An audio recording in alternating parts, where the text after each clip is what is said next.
হ্যাঁ খালাতো। হ্যাঁ দেশের তাইছো কেমন ঢাকা শহর? সুন্দর তো ঢাকা শহর। চলো কিছু খাই সামনের দোকানের থেকে। চলো ভাই ভাই।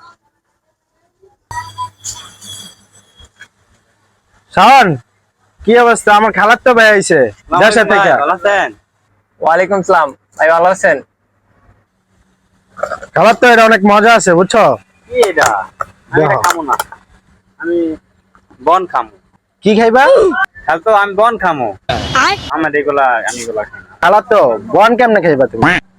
আপনি বন দেন দেন, আমি কেমনে খাই? ইস রে, বন তুমি কেমনে খাইবা? আপনি দিয়া দেন, আমি কেমনে খাই দেখেন। ইস রে, তুমি যেহেতু বনে খাইতে চাইতেছো, আমি দিতেছি, দাঁড়াও। খালতো আপনার মাইরা বললেন বন খেতে যেতে খালতো আপনাকে নাইছে বেড়াইতে খালতো এর লেগা। আরে বেড়া, ঢাকা শহরে বলতে এটাই কয়। তুমি বন খাইতে চাইছো, এখন আমি কি করবো? এলাকা বনে দিছি তোমারে, বুঝছো? এই বন খেতে যাই না, আমি খেতে যাই বন, এই বন, এই বন। বাইগান